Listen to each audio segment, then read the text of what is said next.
Welcome to juris crack के CPC lecture series में आपका वार्म वेलकम है। आज का हमारा टॉपिक है सेक्शन 10 स्टे ऑफ सूट्स। इसके बेयर को पढ़ने से पहले हम लोग पढ़ लें थोड़ा सेक्शन 10 सीपीसी 1908 को अपने ढंग से। इसको हिंदी में कहते हैं वाक को रोक दिया जाना, ऐसे हम लोग इसे रेस सब्जुडिस क्लब से जानते हैं।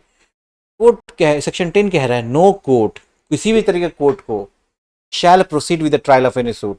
कोई कोर्ट किसी सूट के प्रोसीड को आगे नहीं बढ़ा सकता है, ट्रायल को। तो भाई कोर्ट आखिर ट्रायल नहीं करेगा तो क्या करेगा, किस तरह के ट्रायल के बारे में बात की जा रही है ना।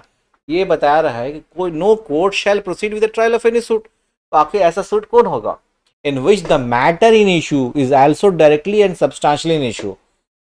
वैसे सूट जहां की मैटर डायरेक्टली और सब्सटेंशियली इशू में है, जो previously instituted suit between the same party. वैसे सूट जिसको प्रीवियसली इंस्टीट्यूट किया गया हो किसी जगह कोर्ट में जाके, पहले ही से वो सूट कहीं इंस्टीट्यूटेड हो, तो उस कोर्ट को अगर फिर से वो पार्टी, वही सेम पार्टी सेम मैटर को लेकर किसी और कोर्ट में जा रहे हैं, तो उसके ट्रायल पे उस कोर्ट में पाबंदी है। उस पे आप ट्रायल नहीं कर सकते हैं बिटवीन पार्टीज अंडर वॉर्म दे और any of them claim litigant in the same title. ये दोनों चीज सेम चीज है, same parties. Way such suit is pending, और वो सूट जहां पे ये सूट चल रहा था अभी तक पेंडिंग है, वहां से डिसमिस नहीं हुआ है या डिस्पोज ऑफ नहीं हुआ है, स्टिल वहां पे running, still pending. In the same way और in other court in India have jurisdiction to grant the relief claim on any court beyond the limits. मतलब यहाँ पे C1 एक कोर्ट जहां पहले से प्रीवियसली सूट इंस्टीट्यूट था, ये इसके पास भी जुरिसडिक्शन है, और C2 इसके पास भी जुरिडिक्शन है। लेकिन आपने C1 में जब केस को फाइल कर दिया है अपने सिविल सूट को, तो आपको C1 से ही डिसीजन लेना है, डिक्री लेना है, जजमेंट लेना है। अब आप यहाँ पे C1 में पेंडिंग करके C2 में मत आइए। हाँ, दोनों के पास लेकिन क्या है, जुरिडिक्शन है सूट को ट्राई करने का। क्या ऑब्जेक्ट है रेस सब जुडिस का? The object of rule of res sub judice contained in this section is to prevent courts of concurrent jurisdiction from simultaneously entertaining and adjudicating on parallel litigation filed for the same cause of action। अब यहां तक समझिए, C1 एक court है, C2 दूसरा court है, ये दोनों जो है कॉन्करेंट,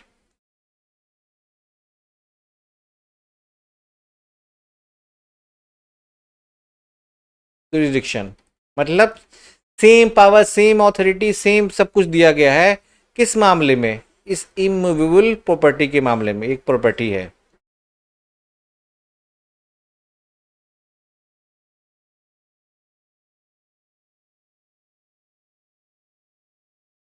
ये दोनों के बॉर्डर में, दोनों के पास ये पावर है C1 C2।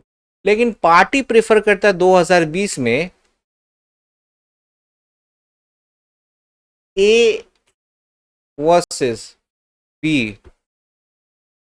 फाइल्ड सूट 2020 में। अब ये जो मैटर था possession of land,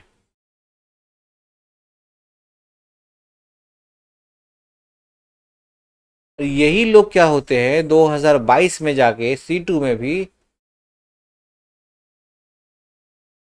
same party A versus B file करती है same matter, possession of land के लिए। तो क्या 2022 में जब C2 के पास गया, क्या ट्रायल कर सकता है? सीधा सीधा आंसर है ट्रायल नहीं हो सकता है। क्या है कि यहाँ पे क्या है, मामला भी पेंडिंग है, और पेंडिंग के साथ साथ इस कोर्ट के पास अभी भी जुरिसडिक्शन है, इसके पास भी जुरिसडिक्शन है। हाँ, इसके पास भी है, लेकिन जिसके पास आप पहले चले गए, अगर वहाँ पेंडिंग केस है तो आप फिर C2 में नहीं आ सकते हैं। ये सिंपल सा कंसेप्ट है। इसमें क्या बताया जाए, दोनों का आप C2 नहीं आ सकते। ऐसा क्यों है ये सुनिए। Parallel litigation file with the same cause of action. Same cause of action तो मान लीजिए हमारी जमीन किसी ने ले ली है, तो मेरा भी वही है, उसका भी वही है। सेम सब्जेक्ट मैटर, वो लैंड ही, वो इमूवेबल प्रॉपर्टी क्या था, वही तो आपका सब्जेक्ट मैटर था फॉर द सेम रिलीफ। और आप चाहते हैं कि आपको मिल जाए उसका पोजेशन, रिलीफ भी सेम है। Same party to avoid recording conflicting finding on the issues which are directly and substantially in to seat. अब C1 ने बोला कि आपको पोजीशन दिया जाना चाहिए, C2 ने बोल दिया कि ट्रेसपासर को पोजीशन दिया जाए। दोनों के बाद में क्या है, दोनों सेम कॉन्करेंट जुरिसडिक्शन पे, दोनों का पावर सेम, अथॉरिटी सेम है ना, सब कुछ same same, still they have given conflicting finding. अब आप क्या करोगे, इसको बचाने के लिए ऑब्जेक्ट रेस सब जुडिस आता है कि अगर कॉन्करेंट दोनों के पास पावर है और आप किसी एक के पास पहले चले जाते हो तो पेंडिंग रहते हुए दूसरे के पास नहीं जा सकते हो। इस बात को सुप्रीम कोर्ट ने बोला था case of India bank versus Maharashtra state cooperative marketing federation limited. अब एसेंशियल क्या है रे सब जुडिस का, देयर आर टू सूट्स, दो सूट्स होना चाहिए था, one previously instituted and other subsequently instituted. पहले से तो एक होना ही चाहिए था। आप जब सेकंड सूट को इंस्टीट्यूट करने जाओगे तब तो पता चलेगा अरे यार आपका पिछला भी तो आप पे रिस्क सब जुडिस अप्लाई कर जाएगा, लेकिन तब अप्लाई करेगा जब आपका matter in issue in subsequent suit is directly and in substantially in issue in the previous suit. अगर डायरेक्टली और सब्सटेंशियली इन इशू में रहा तभी तो, नहीं तो आप दूसरे मैटर को लेके सेम पार्टीज के बीच, ए बी के पास एक जमीन का मैटर हुआ, अब ए के बीच में एक ब्रीच ऑफ कॉन्ट्रैक्ट भी हो सकता था, क्या ही नहीं सुन सकता है। ए और बी के बीच में कोई प्रॉपर्टी डिस्प्यूट था, वो C1 में चल रहा है, ए और बी के बीच में contract breach of contract case चल रहा है, ये C2 में चल सकता है ना, कोर्ट 2 में चल सकता है, सिंपल से बात है। लेकिन सेम मैटर के बाद नहीं, C1 तो कॉन्ट्रैक्ट की बात दोनों में नहीं की जा सकती। The parties to both the suits are the same, दोनों सेम होने चाहिए, ए और बी मस्ट बी सेम, या both parties are litigating the same title in the same both suits, और या तो litigating under the same title, उसका बाइडा, उसका ऑथराइज्ड एजेंट, ये सब। The previously instituted suit must be pending. और C1 में जो केस चल रहा है उसका dispose of, dismiss, return, rejection कुछ नहीं हो, वो पेंडिंग हो। The court in which the previous suit is pending has jurisdiction to grant the relief claimed in the subsequent suit।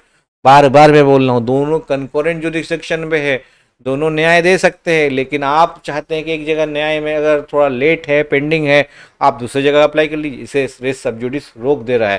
क्यों रोक दे रहा है, ये ऑब्जेक्ट हमने पढ़ लिया Indian bank versus Maharashtra state cooperative marketing federation में, कि दोनों कॉन्फ्लिक्टिंग डिसीजन रिकॉर्ड नहीं कर दे।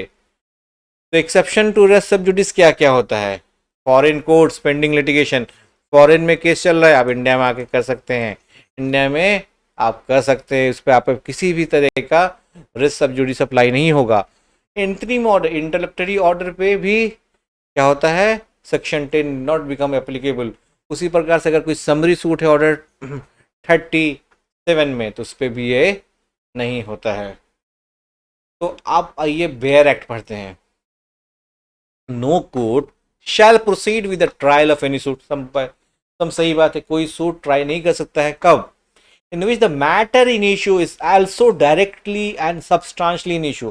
जो मैटर जो है वो डायरेक्टली या सब्सटेंशियली इन इशू है प्रीवियसली इंस्टीट्यूटेड सूट में बिटवीन द सेम पार्टी। वही दोनों ए और बी के बीच में ही विवाद है। ए और बी के बीच में विवाद किस चीज का है, भूमि का विवाद है। इसी मैटर को लेके पहले हम पटना के कोर्ट में गए, फिर सेम मैटर को लेके हम दानापुर के कोर्ट में जा रहे हैं। दानापुर के कोर्ट के पास किसी भी तरह का कॉग्निजेंस इसे ट्रायल करने का नहीं रहेगा, क्योंकि पटना में ये कोर्ट में पेंडिंग चल रहा है ये केस सेम पार्टी के बीच में। Same which is pending in same any court in India having jurisdiction. और पटना वाले कोर्ट के पास भी जुरिडिक्शन है वो रिलीफ ग्रांट करने का, और दानापुर वाले के पास भी है, लेकिन दानापुर वाले कोर्ट को ये किसी भी तरह से सूट को नहीं लेना है। तो ग्रांट द रिलीफ क्लेम्ड और in any court beyond the limits of India established by continued by the central government and having like jurisdiction और बिफोर द सुप्रीम कोर्ट। ठीक है, सिंपल सा चीज है। The pendency of a suit in a foreign court does not preclude the courts in India from trying a suit found in the same cause of action. मेरा जो cause of action अगर US में चल रहा है, India के court में आके कोई ऐसा बैन नहीं है। ये एक्सप्लेनेशन में लिख दिया जो हम ऐसे भी समझ चुके हैं। हिंदी में से कहते हैं धारा 10 सिविल प्रक्रिया संहिता, वाद को रोक दिया जाना, वाद को आपके रोक दिया जाएगा।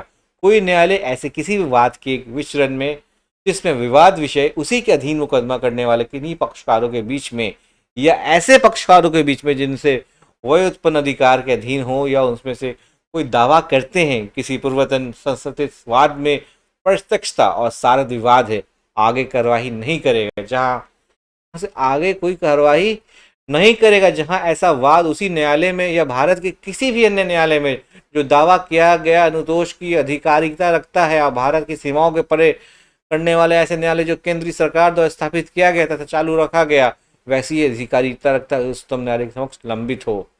विदेशी न्यायालय में किसी वाद का लंबित होना उसी वाद हेतु प्रधारी किसी वाद का चरण भारत के न्यायालयों में परिवारित नहीं करता है। सिंपल सा बात है, आपको आपके सूट को क्या कर दिया जाएगा, रोक दिया जाएगा, क्योंकि आप पेंडिंग लिटिगेशन लेके आए हो। या तो लिटिगेशन सही कर लो या तो फिर पड़े रहो। यही था। रेस्ट सब जुडिस इंपॉर्टेंट टॉपिक है, आता रहता है एमसीक्यूज में, शॉर्ट नोट्स में। अगर आपके एग्जाम मेंस में जाइएगा तो शॉर्ट नोट्स में बहुत जगह ये टॉपिक पूछा जाता है। Thank you. ओके।